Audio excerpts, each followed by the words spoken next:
I'd be surprised if he was there.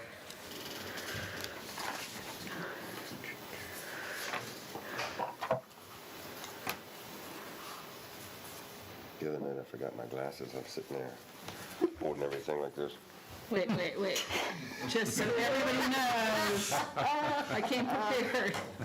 No, but I got it better, see, look at the size of mine. I don't play with that, honey. I just can't deal with how they fog up with the mask on all the You gotta do what you gotta do. Okay, I'm old school, we abide by the agenda we have in front of us, okay, guys? For that, we don't deviate, so I'll just wait for Anne Marie for a moment there. Yeah, I'm just gonna put the agenda up on the screen.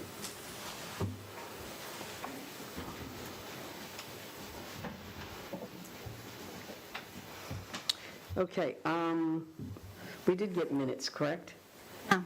Okay, so then we don't worry about that. All right, so we'll just get right into the meeting. And so let's do C1, which is financial statements and investments and what have you in the budget, so. So we'll go over. everyone should have the financial statements as of September. We are 6 months into fiscal year 22, so we should be at 50% of budget. You can see our revenues are 73, almost 74% of budget. Expenditures are 48%, so we're a little lower on expenditures than where we should be, but that's okay.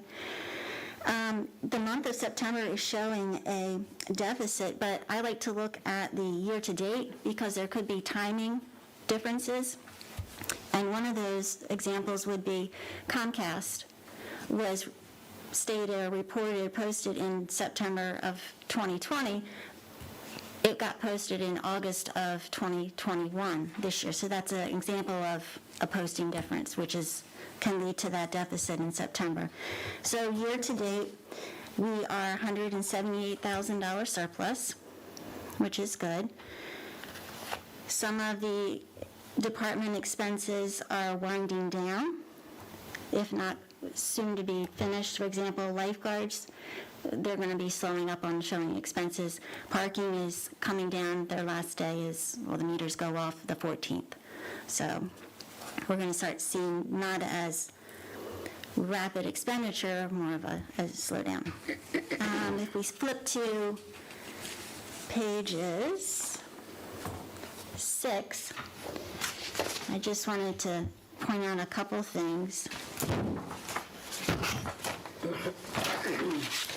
In account 100-422-0000, building permits. Year to date, we've collected almost $393,000. This does not show the large permit we have received for the assisted living. That is not including in that. So we are $206,000 above where we were this time in September of last year. Parking violations is account 100-431-0000. Year to date, we've collected $210,000. Last year, we had collected almost $155,000, so that puts us $56,000 more. And then our big increase is on page 7. Parking meters, 100-440-0000. At the end of September, we've collected $827,000 compared to the prior year $608,000, which means an additional $218,000. And we're seeing the big increases in Park Mobile and credit card usage, which were an increase of $90,000 for each. An increase. So. Like roughly, the parking's up with violations at about $250,000. Well, 218. More than that. If you include the violations, it's more than that. Yes. And then we've got the 14 days of downtown revenue in October that will show on this month's financial report. So when you look at that $650,000 budget number, it's going to be, it'll be, When you have that big of a delta in terms of what we budgeted versus what we're actually getting, what happens to that? Is there a plan to where that surplus can go? one of the things is that the budget called for a transfer from prior year reserves to balance. So any excess revenue will result in a reduction in what we pull from it and may negate it. We're hoping to do a budget amendment at the end of October, so that's where we will adjust any significant variances, and obviously the goal is to eliminate that prior year reserve that was required. You know, we've improved the parking situation in the sense of collecting fees electronically. But how does this year's revenue compare to pre-pandemic? Do you guys have a sense of that? I'm not looking for an absolute. It's still much higher.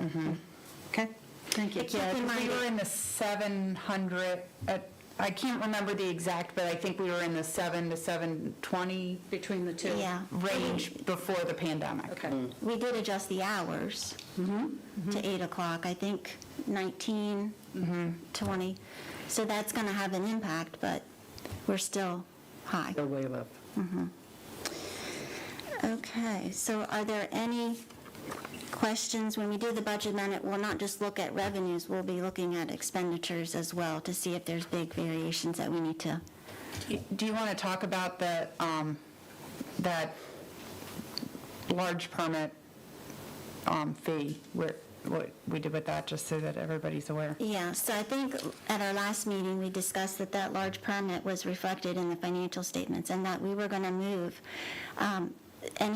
the net from the fee, from the expense that we have incurred to do any inspections on that commercial property.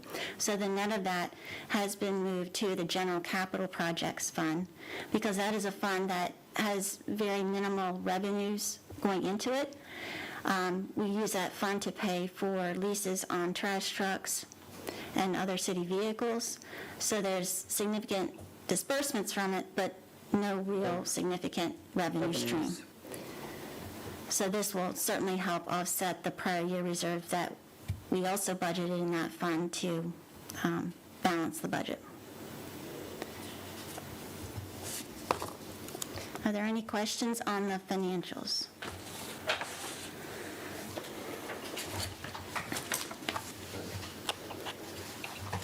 You should also have your UBS statement as of September. The balances in the UBS statement are reflected in our financials on the balance sheet. We're not seeing, obviously, the growth that we saw in the prior year, and even a decline in the value, because market values have gone down.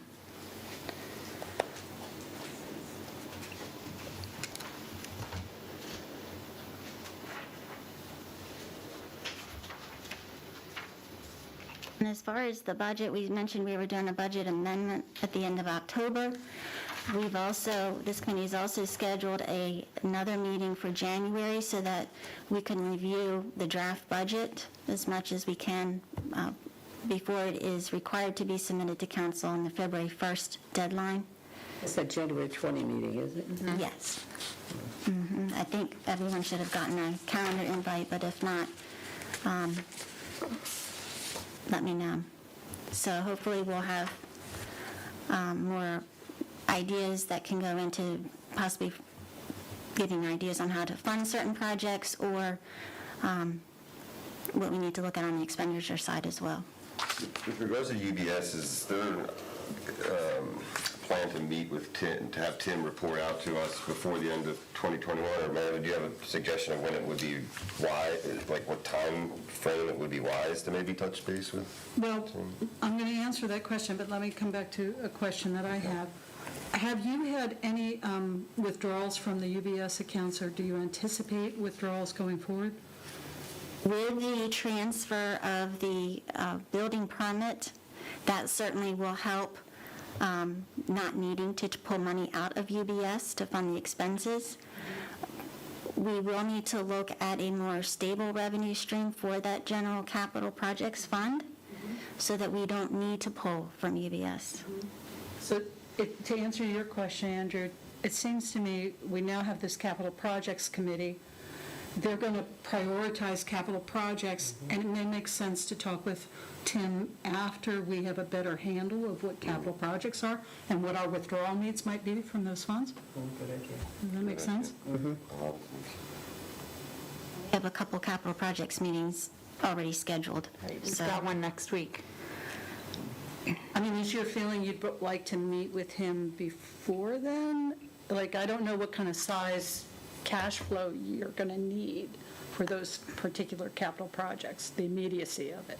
Well, I think I tend to agree with your approach in identifying the needs first, Yeah. and then seeing where the source of those funds can come from. Yeah, going back to what you just said, I mean, you have cash on hand to address the things that are starting next week. Is that correct? Well, there's the meeting next week. We have cash on hand we have cash on hand for the current projects that are, Scheduled. Not the ones coming up. not the ones that are scheduled for this year. Right. Yeah, okay, I'm sorry. We do not need to go into UBS Got for it. that. Now, when we get into, we are right now in the design phase of Monroe Railroad Adams, and that is, the idea was, if you recall, to break that project over 2 years. And that's a very expensive project, so that could, in terms of a future project, that could go into the reserves for that. And I would also suspect if the infrastructure bill goes through Congress and we need to be shovel-ready, we may accelerate that time frame. In which case we're going to need to draw UBS to get reimbursed, I think, from a block grant that might come down from infrastructure. A lot of our street projects are getting paid out of the transfer tax fund, Got it. which has more revenue, has more cash in it than our general capital. So a lot of the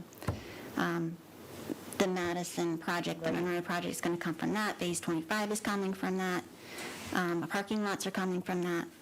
So that is a more stable fund that we're paying the larger items out of. One thing when we have the capital projects meeting next week that I do want to kind of revisit with council is, since we now have confirmation that the ARPA funds are not subject to Davis-Bacon wage rates, do we want to fund maybe a portion of the Rollins Center restroom project with that? Because it definitely relates to being able to have meetings where people can space out. And we don't have a crowd here today, but if you had been at Monday's council meeting, or if you're at tomorrow's council meeting, we need that room. And that's specifically related to being able to have enough space between meeting participants.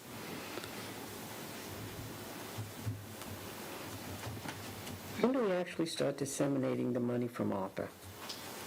Well, so we need to, we had a workshop to talk about this, how we spend it, and we didn't have any clear conclusions on how we're going to spend it. So I think we need to kind of revisit that. Right, absolutely. So, yeah, we have to have more discussion on that.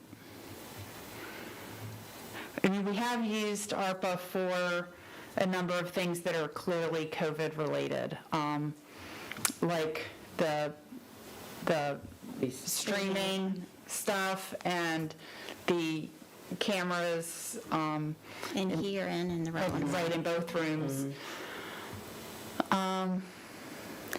Helping with the Board of Public Works accounts that were delinquent. That was another eligible use for that. One of the things, the way the federal program is written, it makes it very easy to spend it on infrastructure, water and sewer infrastructure. And a lot of governments are doing it because it's easy. I don't think we're opposed to that. We just want to make sure that Covered it. we're judicious in how we spend it. I don't think there's benefit to just spending it the easiest way possible. I think we need to to the degree we can leverage it, and again, pay for things that are clearly COVID-related. Yeah, that's its purpose, really. I think so. Let's move on to C2, the fees and charges, honey. Okay, so I think at our last meeting, we were asked to look at fees and charges from other towns, and that has been done. Each of you have a comparison where we are looking at Lewis fees and comparing it to the city of Rehoboth, town of Milton, town of Bethany Beach, and then the county. There's some items in the county, obviously, that are not applicable to what the city charges.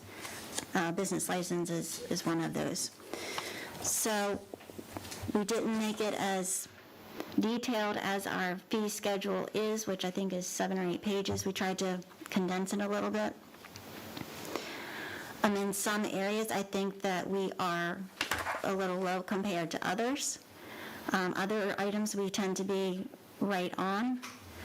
I don't know if you've had a chance to review this and make any suggestions on areas we need to look at further. This is great. This is just incredible and really eye-opening. A question that came to mind before we reevaluate all the fees is, when a builder does a major subdivision or minor subdivision or whatever, are they required to post a performance bond? I notice we do have that for moving. For the construction, once we get into the construction phase, yes. When they get a permit to build. Well, it's not the permit, it's when they get into the infrastructure construction phase. Translate that to me in English. So before they get individual building permits, if you have a major subdivision, Yeah. before you get building permits for the individual houses, you have to build the roads, the stormwater, the sewer, the water. Yeah, yeah. The retention pond. That's what they have to bond. Okay. So they have to issue a performance bond for the infrastructure. And then once the infrastructure is complete and turned over to the city and to the board, there's a bond in place during the warranty period. Okay. All right, thank you. Or a letter of credit. Or a letter of credit, correct.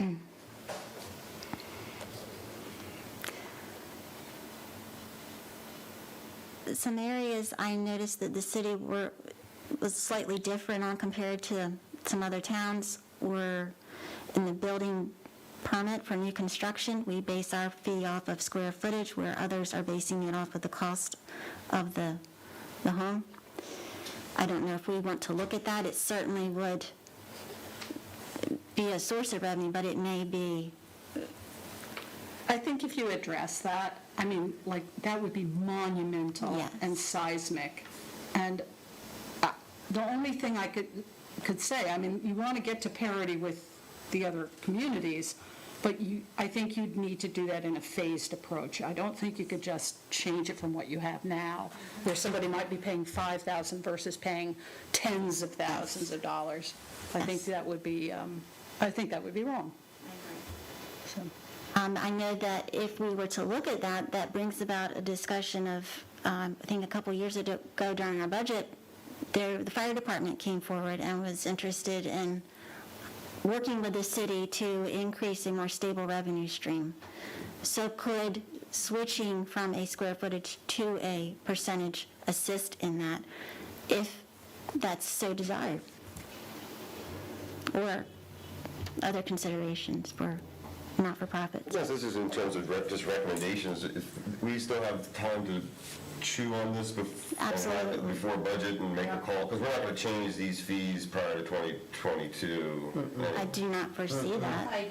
Not unless you really want to. I mean, or if we get to where we've got a draft budget and there's, holes that need to be plugged, you can look and see where the construction permit, I think that's, even determining an estimate of revenue, of how it would affect the revenue, would be very time-consuming and labor-intensive to develop, because we'd have to, go through. And then the other thing is, how do you address the cost. What evidence do you use? Like for renovations, we require that because for renovations, it is based on the contract cost, and we require that they give a copy of the contract. Because if, otherwise, you're just trusting them to put whatever they want on the permit, and that's what it is. So for renovations, they are providing a copy of the contract. And the other thing we previously discussed is the fact that we do our inspections here and our permitting, then they're also required to get it from the county. So in a lot of cases, they're being double charged. I need to get back with the other municipalities, and we were going to approach the county about that.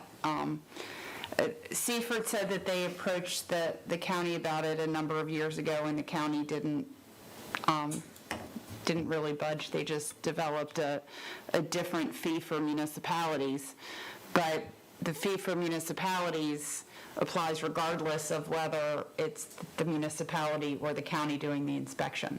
So most of the municipalities, the county does the inspections. Right. There's Milton, Milford, Rehoboth. I can't remember. There's others. Seaford.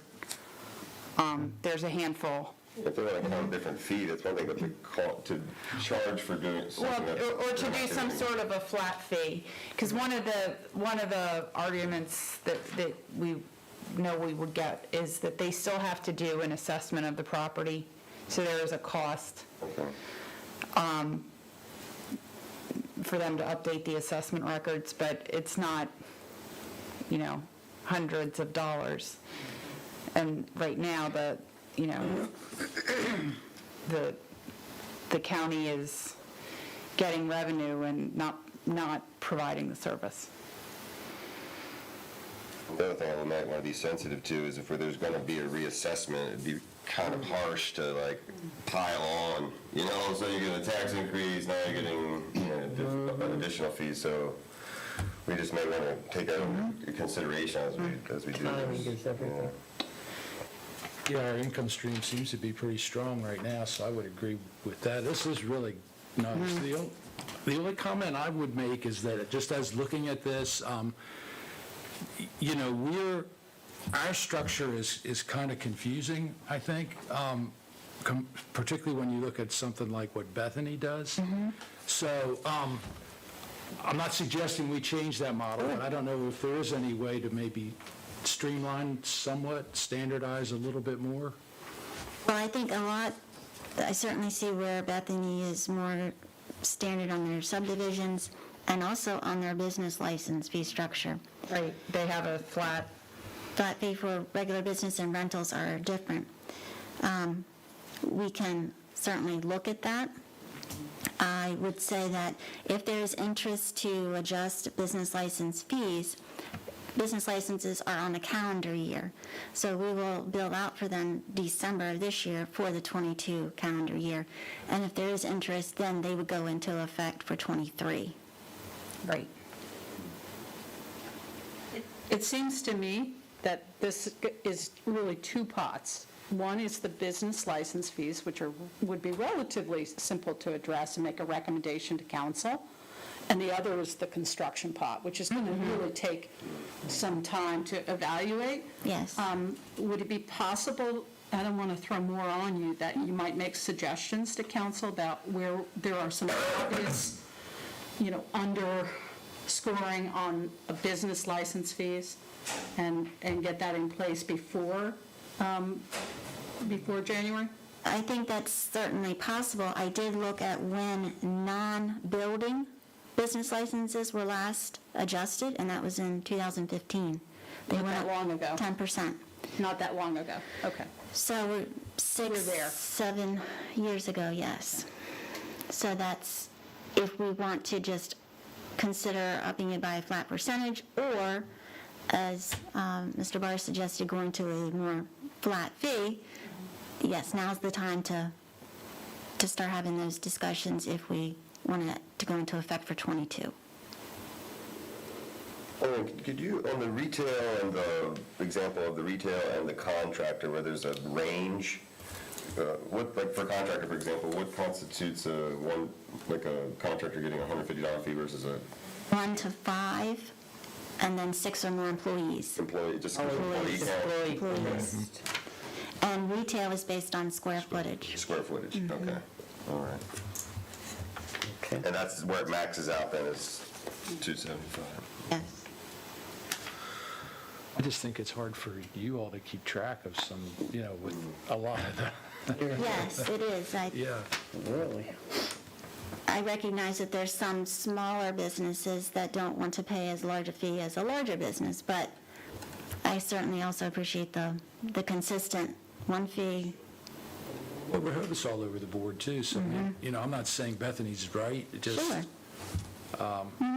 it's clean. Yes. Right, and, part of it relates to, in some ways, the equity among businesses. If a business, based on the type of business, is less lucrative than another, you try to, I don't see Lewis as having as much variation in that as maybe a larger municipality. It's really good information. Yeah, it really is. If there's areas that you would like to get more information, have us do more of an analysis of what a potential change could do to revenue, we'd be glad to do that.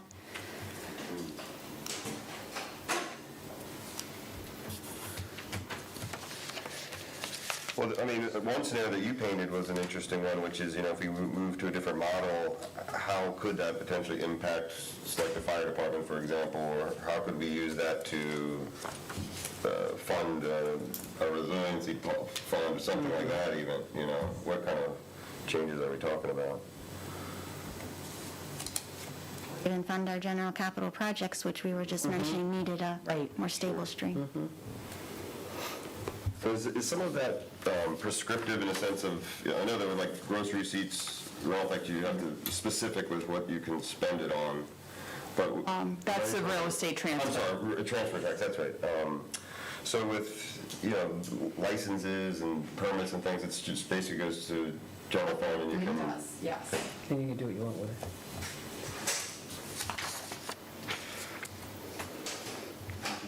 Got any more? All right. Does anyone want to take action on these, or do you want to hold fire until our next? What do you want to do? It's up to you guys. You're on the council. You want to have something for 2022 that goes into effect in 2023. Otherwise, it's going to go into effect 2024. But your sense is that we would have this group would have a chance to meet prior to adopt. Right, so in January, when we, Yes, that's why. one of the things when we talk about the budget, I think everybody can recognize that this community is changing rapidly. And, to the degree that we get into the budget and there are, staffing needs there could be, if we want to add, say, an IT person, if that becomes a priority, how do we pay for that? And then, we might need to revisit what some of those revenue streams would be if we determine that there are things that we could do better with additional staff. But that gets into, I think that gets into the discussion we have in January. Well, that's the beauty of having that meeting in January.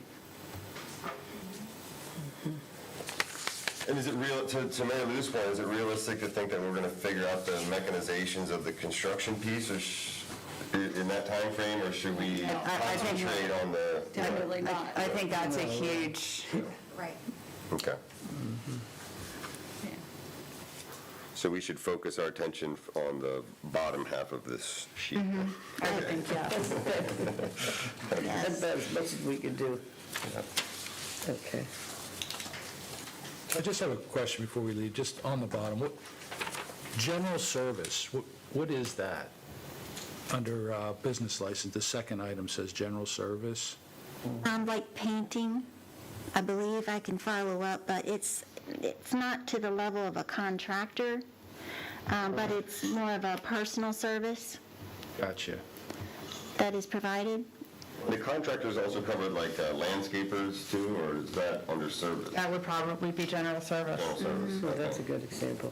One thing I would suggest, because I've run into this myself personally, is that I think if you're going to adjust the fees, you also have to be more definitive about what businesses, you know, the definition of the business. Is a food truck the same thing as a restaurant? I don't know. You know, I, as a registered investment advisor with an office in my home, I'm viewed as the same as a bank. Okay, so, you know, are those one and the same?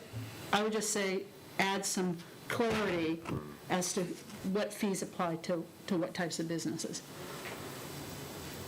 I can see where having a flat fee might, Right, fix that whole, yes. Right.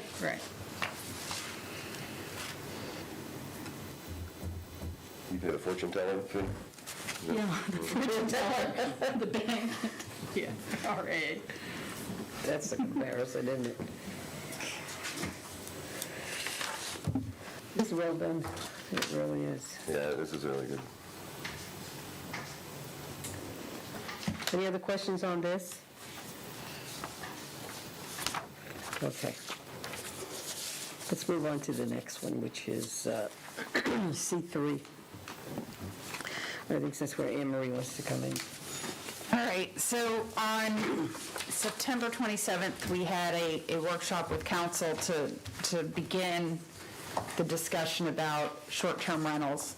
Right now, in our code, short-term rentals are treated, rentals are rentals, so the license fee is the same whether it's short-term or long-term. The gross receipt rental tax is the same percent. Now, obviously, the more you make, because it's a percent, the more you pay. So we started the discussion of, do we want to look at breaking apart short-term versus long-term? I think that's pretty much the point we got to where, yes, we need to look at that.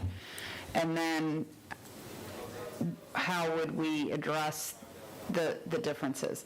So the main reasons that we brought this forward is we're hearing more and more from within the communities about that short-term rentals have a very different impact on a community than a long-term rental where it's the same family that's there. And, with the short-term rentals, you tend to have more cars, more people, obviously more turnover. And that leads to the discussion of, do we need to have different controls on it? So we got to that point where we are going to put together a work plan for how we address it, which will be presented tomorrow, so I have today to finish that.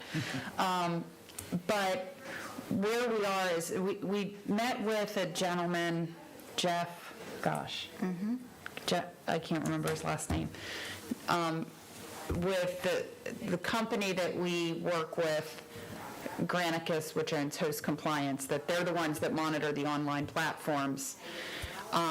So this gentleman, Jeff, can't remember his last name, is a consultant that could come. He's supposed to get us a proposal to come in and work with us to make sure that whatever we develop reflects the needs of our community.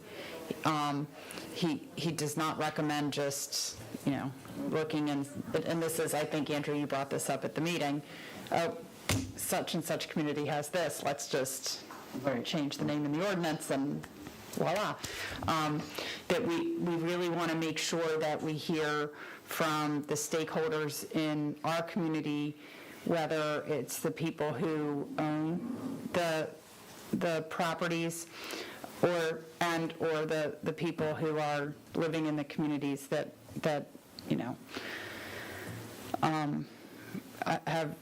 deal with some of the external effects. So we're awaiting a proposal from this gentleman to help us to really facilitate a process. Now, when we left that meeting, county came out with two directives, having, and this is me paraphrasing, so if I'm getting it wrong, you guys can tell me, but have an inclusive process that really draws information from stakeholders, and let's get it done before the budget. I'm not sure, the reality is, if we're going to do it, we need to make sure we do it right. There's a pretty good chance it won't be done before the budget. And I think, it's more important to get it right than to get it quick. There was one part that I think you brought up last time on the rentals that we're leaving money on the table already, though. I forget what it was. I have to review the tape. It's some kind of inspector fee that we're not charging. That's Oh, the business license is ridiculously low. Right. $83 is, I think that's ridiculously low, so absolutely, that should be Right. addressed. Right, before and the that's part of it, and so the question is, do we have a different license fee for short-term versus long-term? There's sensitivity to the fact that long-term rentals are some of the only affordable housing we have. So, you want to make sure that you don't disincentivize that. It's already disincentivized because you can make more money on a short-term rental. Right. Can you also explain to me I see we have commercial rental as a type, but then it says, essentially you applied as a residential rate. So if there's a commercial space on the first floor and there's a rental on the second floor, then they are only charged one license fee, and it's for the rental. The residential. Yeah, What about that that's exactly. There's no license fee for there's no commercial rentals. rental licenses otherwise? No. I think we really could look at two different approaches to it. One is controlling the activity, maximizing whatever we define quality of life to be and all that, and the other one is just impacts on revenues and expenses and Right. demands for services and all that. I think maybe an approach that would help to satisfy both is, this came up years ago, would be to move toward residential parking stickers on your cars. And then you can control a lot of this stuff by, you can't park overnight unless you have a sticker. And then, that all of a sudden the impact of people having, all new renters every day with 6 new cars every day, having parties every day, all that kind of stuff, that it just goes away because they can't park anywhere. Except in Cape Shores, where the community's streets do not belong to the city. Then how do you enforce that? I mean, that's a great idea. It doesn't belong to the city, we have no jurisdiction over it all, Yeah, so they can do whatever they want. Yeah, But I think it also, that could be looked at as a step toward how do we control parking out at the beach? Right. So we are actually working on determining how we would develop a program for parking permits on Lewis Beach. So I think in that we should have, something before spring. When the city had a beach parking committee and a downtown parking committee, the downtown parking committee decided not to pursue the idea of residential parking permits in the downtown. And I think that in some ways, the downtown area is the parking is more affected by the short-term rentals because they're a little more site constrained. Would you agree? It's against when I went to a permitting system, any resident should have a sticker because Correct, right, where you they're gonna, getting their money. Maybe you control the number of stickers, which allow you to park in a parking space overnight. Right. Just a sticker with overnight. Or you can't rent out to more people, then you can have park off site, off the street.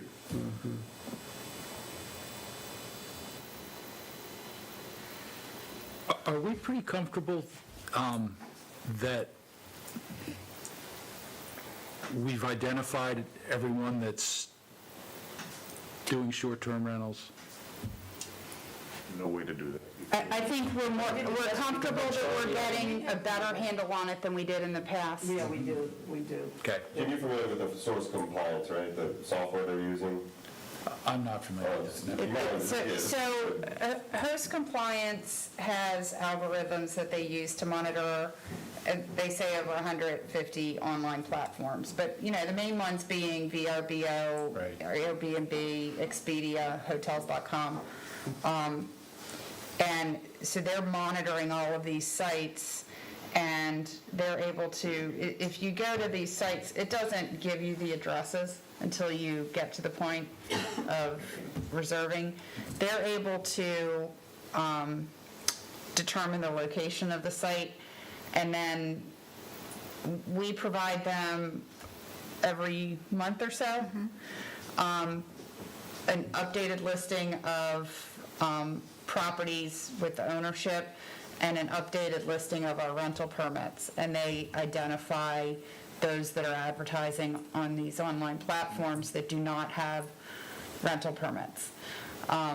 And then there's a letter that we've developed with them that goes out with, under city signature, city letterhead, saying you need to get a permit.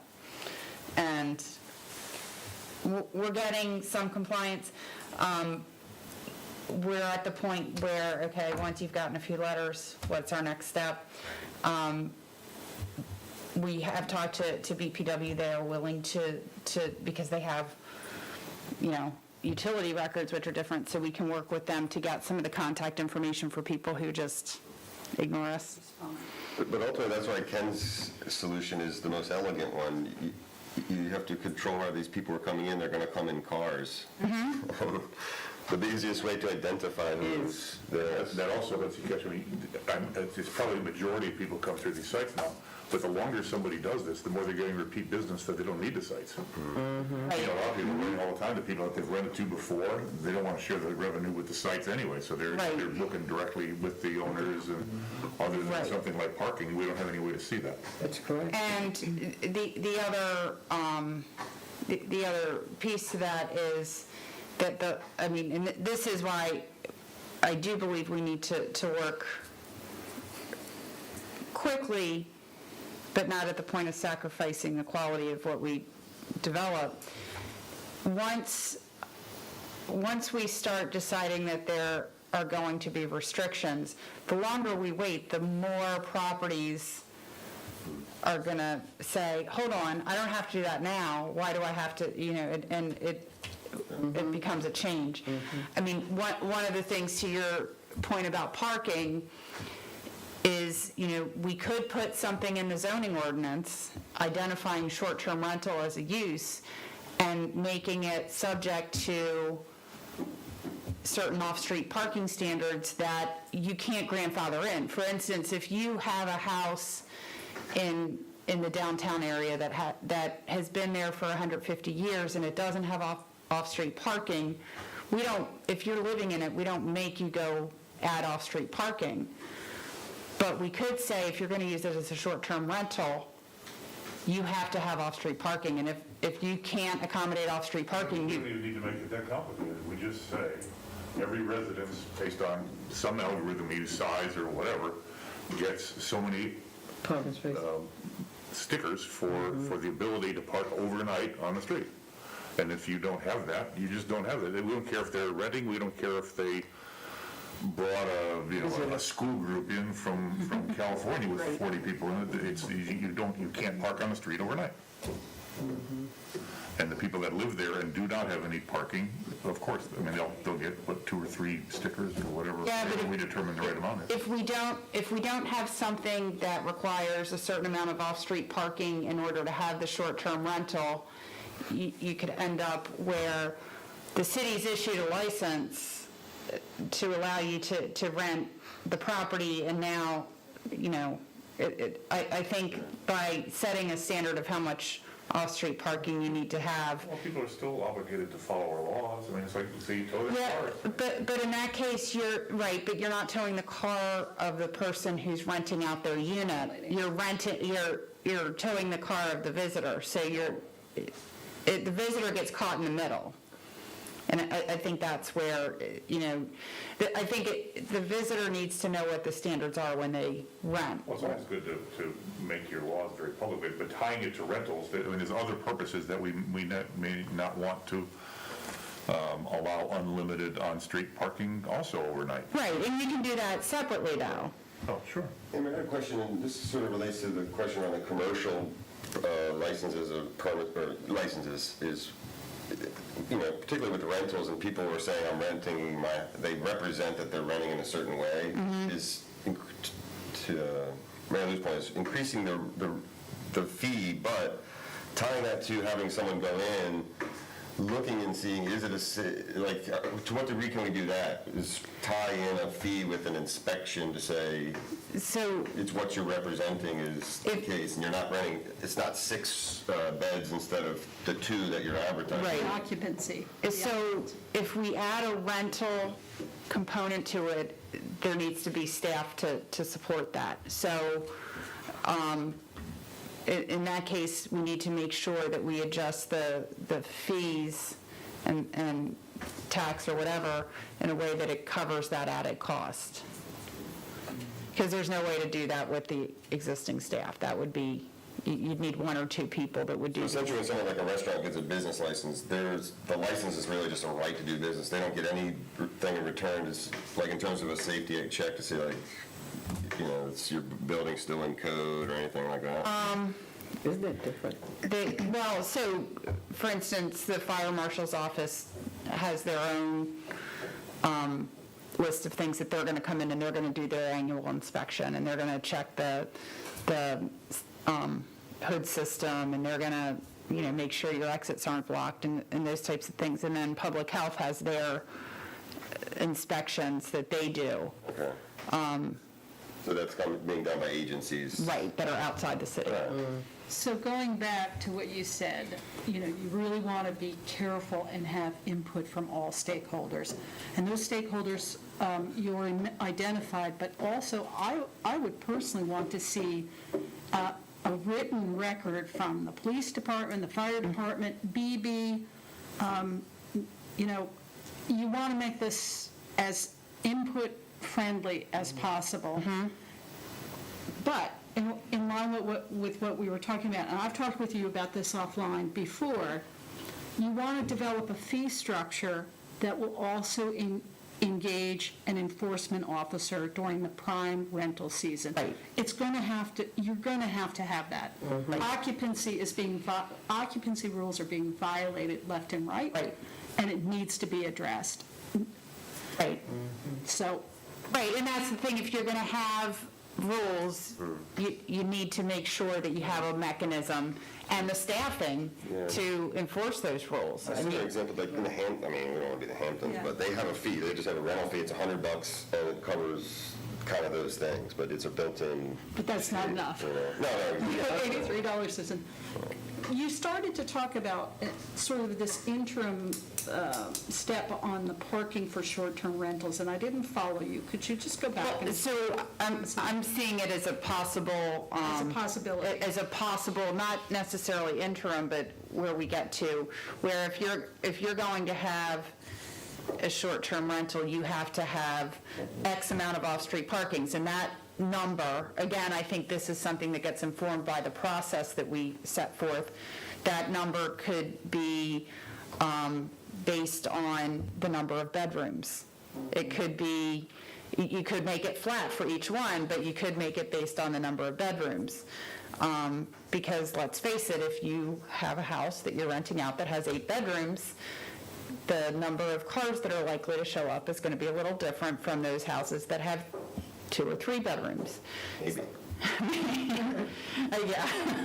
Maybe it's right. I don't know. Or we just give everybody, 2 stickers or 2 parking passes, and just don't have to worry about all that other stuff.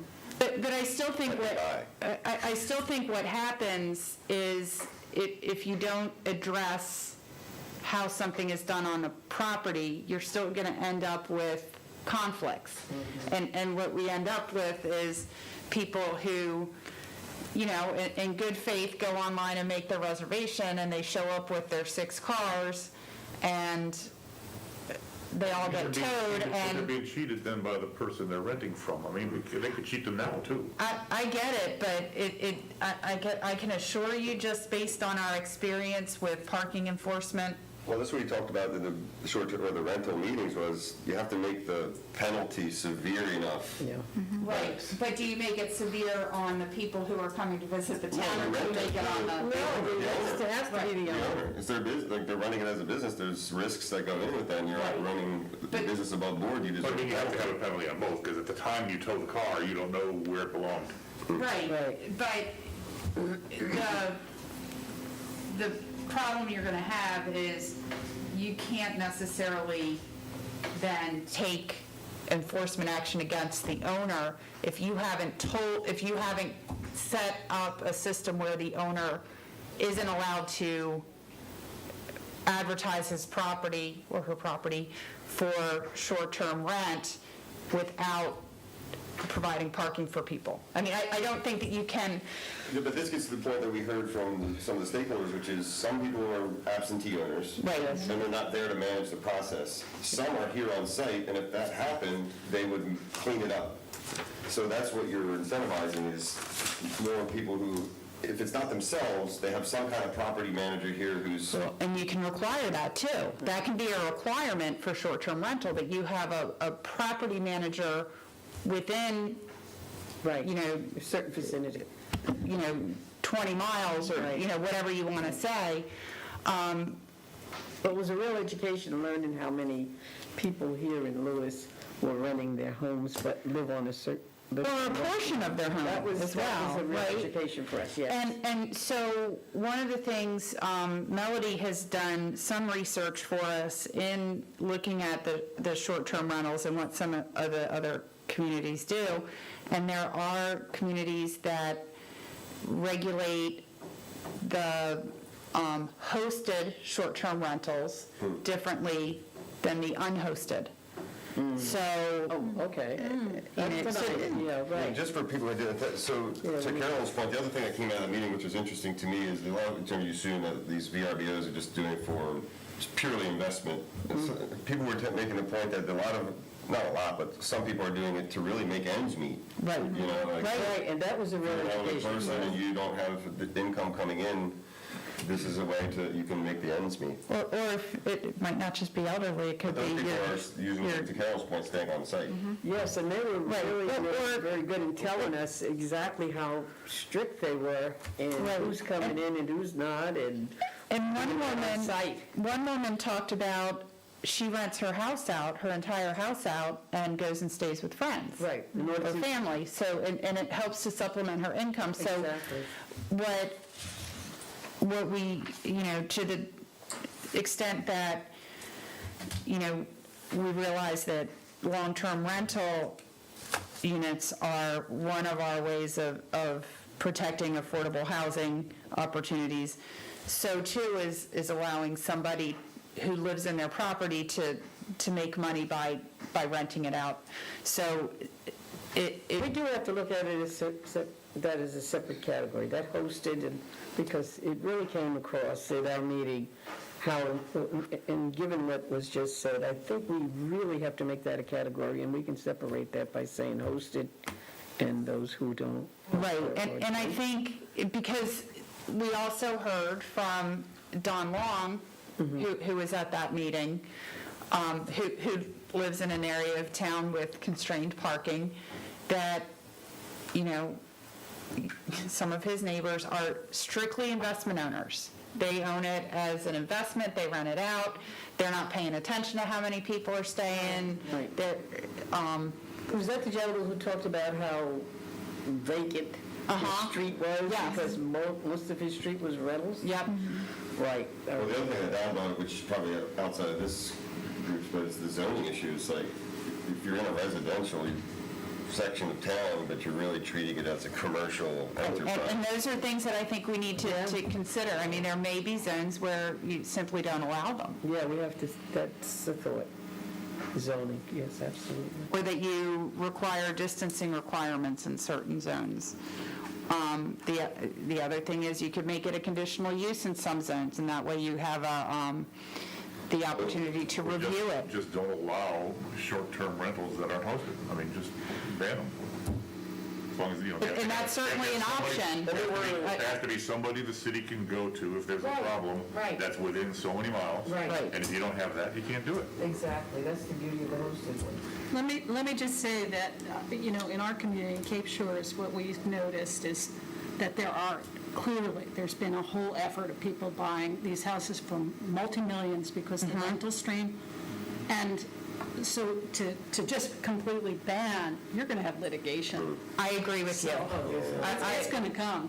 I agree. And I'm not saying we can't put controls on it. Please don't misinterpret what I'm saying, but we have to be very sensitive. There are plenty of people out there who have taken advantage of low interest rates to put that into a beach house or whatever rental property. And again, the example I sent you from the Hampton, they allow twice throughout the year, I think you can rent your home for less than 2 weeks. Otherwise, the rentals need to be longer than a certain period of time. So there's potentially maybe a hybrid situation that you could look at. And I think that's where, We need to define what short-term is. right, and I think that's also where the guy from Granicus, who I Can't can't remember his last name. Goodman? Jeff Goodman, okay. Cautions, and actually, Melody went to his session at the ICMA conference. He cautions, don't just take somebody else's ordinance and apply it, because the specifics of your individual community are going to, frankly, I don't think what would work in Bethany or Rehoboth is necessarily something that would work here. The communities, even our immediate surrounding communities are very different in terms of the mix of full-time residents, I think Lewis is different from the other resort communities, both here in Delaware and elsewhere, that Lewis, from a resort standpoint, is really a young resort. It didn't start as a resort like Rehoboth and Bethany and Fenwick. It started, it was a working class town until 50, 60 years ago.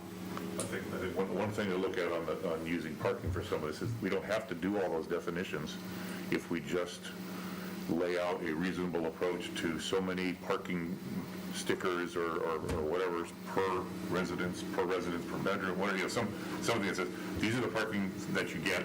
We may decide, for an extra $1,000 a piece, you can get another one if you're renting.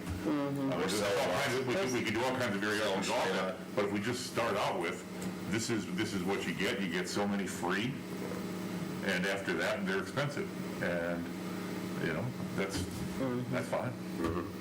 And then, right, and then there's the enforcement side, and that's where it'll get really interesting. You drive around at midnight, I was just going to say that. But then that makes parking enforcement, instead of 9 to 8, it becomes a 24/7 Sure it does. operation. Sure it does. So, it's certainly an option, but it adds a level of, and then, Just send Carolyn around. there you go. Oh, it's already happening with folks, so. No, we said Tim. So we got it. Well, it sounds like you guys have put a lot of work and you got a pretty good handle on it. We're just getting started, but yeah, we certainly have looked at what other places do, and we're very, I think we can do some things simply and in stages. It doesn't have to all be done at once. It was a real education listening to the Oh, I'm people. sure it will. It really was. It's a very difficult situation, no doubt. I would be curious to know, just for my own, do you have an idea what the percentage of long-term versus short-term rentals are? we don't, and that's one of the things that we are going to try to use. I need to talk to Austin, see if we can share data with them to start to drill down on that some. Because, if you rent and your utilities are in your name, clearly it's long-term. So I think you can start to, and we're going to ask them, but we ask them every year and they don't answer, so we know that we're going to have to do a little more digging as well. And Karen's point is like, what's the definition? Because I know like, there's some, BD does these rotations around here, where I think they're there for maybe 6 weeks at a time, or 8 weeks, Right, whatever it is. right, And right. Then there might be a new healthcare provider coming there, or it might be the same person that's agreed to stay on, Right. so. Yeah, we really have to do some clarity there. Right, and that's where, I mean, we've seen anywhere from, 4 weeks to 6 months. Clearly, a year is too long. It's probably somewhere between a month and 6 months, and that's where, the feedback from the community will help. Right. And start with trying to define it.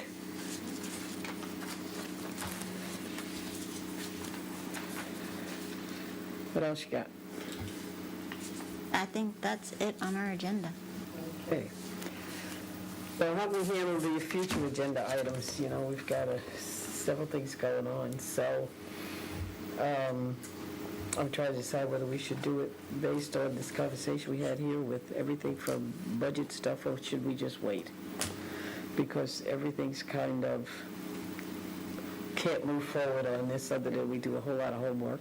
I think definitely the draft budget will be But that January part 20 of will help that us. January meeting. I totally agree with that. Right, okay. And we'll have the opportunity to have Tim report out to the committee before end of year, if we do. So we don't have a meeting scheduled. Not before the January 20th meeting. Okay. I can ask him to be present at the 20th meeting and give a year review and a look ahead of what he expects to be coming in '22. Are you going to have a handle at that point of what our drawdowns might be from the UBS? Would you? We would have an idea. During the budget process, there is a meeting specifically for capital projects, and that meeting will not have occurred prior to January 20th. That'll be in February, right? Yes, Then if not in March. maybe it doesn't make, Well, they need to both be done independently anyway. You need to see what your available funds are, and you need to see what your wish list is. There's no reason one should be ahead of the other. You end up needing them both anyhow. Easy for me to say, I'm not going to be here in January. Y'all can handle it. That's all right, we know where to get you. I mean, we will, Be starting, we will be putting some degree of capital projects into the draft budget. So we will have, it won't be a blank page in terms of what capital projects are on the if horizon. we could give them a scenario that say, if we need to draw X amount, where would Right, you? because, honestly, those determinations may decide whether, it may be the deciding factor in whether you fund something in the upcoming year or push it another year. Yeah, if he can do it, I think it might be beneficial to have a chance to speak with him. At the January meeting. Okay. But before that, put together, not a wish list, but a general idea of what the withdrawal or addition rate would be. Or even send him if we decided next year that we wanted to withdraw $500,000, $1.5 million, or $3 million, or pick three Just give him numbers. some scenario. What would your recommendations be on how we would best do that? That's a good idea.